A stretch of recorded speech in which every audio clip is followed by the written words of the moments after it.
मरचू जंगल से लकड़ियां काटकर बाजार में बेचने गया, लेकिन उसे लकड़ियों के अच्छे दाम नहीं मिले।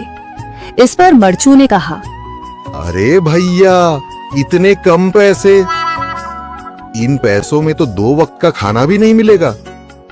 आप मुझे बहुत ही कम पैसे देते हैं। मैं इतनी मेहनत से लकड़ियां काट कर आता हूँ, लेकिन उनके पैसे मुझे बहुत कम मिलते हैं। भैया, तुम्हारी लकड़ियां होती ही इतनी कमजोर हैं कि मैं इससे ज्यादा पैसे नहीं दे सकता। तुम्हारी लकड़ियों के बस इतने ही पैसे बनते हैं। अरे भैया, कुछ ज्यादा कर दो ना। वो क्या है ना कि इन पैसों का तो कुछ भी नहीं आता। मैं अपनी जिंदगी कैसे गुजारूंगा? भैया, तुम जाकर अच्छी लकड़ियां लाओ, तभी इन लकड़ियों का अच्छा दाम मिल पाएगा, वरना इन लकड़ियों का तो यही दाम है। ये सुनकर मरचू बहुत ज्यादा परेशान हो गया और पैसे लेकर किराने की दुकान से सामान खरीदकर घर आ गया। घर पहुंचते ही मरचू की पत्नी सीता ने कहा, अरे जी, सामान ले आए आप? हाँ जी, सामान ले आया हूँ। सीता के चेहरे पर खुशी छा जाती है, लेकिन जब उसने सामान देखा, जी, इसमें तो बहुत थोड़ा सामान है। हाँ सीता, मुझे पता है कि यह सामान बहुत थोड़ा है, लेकिन मैं क्या करूं? मेरे पास जितने पैसे थे, मैं उतने का ही सामान लेकर आ गया हूँ। इस तरह हमारा गुजारा कैसे हो पाएगा जी? आपको तो पता ही है कि हम कितनी मुश्किलों से गुजारा करते हैं। हाँ हाँ, मुझे पता है, लेकिन मैं कर भी क्या सकता हूँ? मेरे पास इतने पैसे ही नहीं कि हम एक अच्छी जिंदगी गुजार सकें। इतनी मेहनत कर रहा हूँ, लेकिन फिर भी मेहनत का फल नहीं मिल रहा। इतनी मेहनत से अच्छी लकड़ी काट कर आता हूँ, लेकिन मुनासिब दाम नहीं मिलता। मैं तो बहुत परेशान हूँ। क्या करूँ? कहाँ जाऊँ? अरे जी, आप परेशान न हो, आप कोई और काम देख लें। मैंने कई बार काम तलाशने की कोशिश की, पर किसी ने भी मुझे काम नहीं दिया। ये सुनकर सीता भी काफी ज्यादा परेशान हो गई। मरचू से सीता की परेशानी नहीं देखी गई।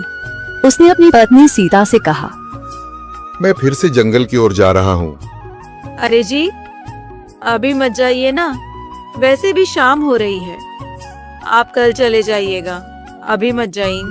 ठीक है, अगर तुम रोक रही हो तो मैं नहीं जाता। मैं कल चला जाऊंगा। इसके बाद मरचू गांव में घूमने के लिए चला गया। तभी उसे एक आदमी मिला और उसने कहा, कहाँ जा रहे हो भैया? और सुनाओ, क्या हाल चाल है? जिंदगी कैसे गुजर रही है? अरे भैया, तुम्हें तो पता है कि लकड़ियां काटकर कैसे गुजारा होता है। हाँ भैया, तुम सही कह रहे हो। और आसपास के जंगलों में अच्छी लकड़ियां भी नहीं है।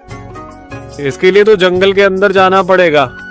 पर जंगल के अंदर तो काफी सारे जंगली जानवर होंगे। मुझे बहुत डर लगता है भैया, मैं जंगल में कैसे जाऊंगा? हाँ भैया, जंगली जानवर तो होंगे, लेकिन अच्छी लकड़ियां तो वहीं से ही मिलेंगी। ये सुनकर मरचू बहुत ज्यादा परेशान हो गया, लेकिन वह आदमी बिल्कुल ठीक कह रहा था। जंगल के किनारे की सारी लकड़ियां कट चुकी थीं। अब सिर्फ जंगल के अंदर ही अच्छी लकड़ियां बची थीं। अगली सुबह मरचू लकड़ियां काटने जंगल की ओर चल पड़ा।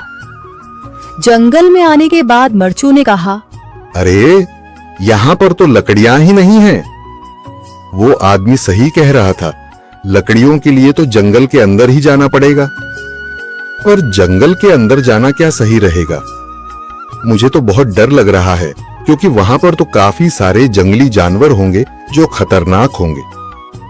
अगर आज मैं जंगल के अंदर नहीं गया तो मैं आज घर पैसे लेकर नहीं जा सकूंगा, और फिर जब पैसे नहीं होंगे तो गुजारा कैसे होगा? मरचू जंगल के बाहर खड़ा सोचता ही रहा और फिर उसने सोचा, अरे, यहाँ पर भी कोई मजबूत पेड़ दिखाई नहीं दे रहा जिससे मैं लकड़ियां काटकर घर ले जा सकूं। लगता है और अंदर जाना पड़ेगा। यही सोचकर मरचू जंगल के अंदर चला गया। अंदर जाने के बाद उसने इधर उधर पेड़ देखे, पर उसे कोई भी अच्छा पेड़ दिखाई नहीं दिया। यह सोचकर मरचू जंगल के और अंदर चला आया।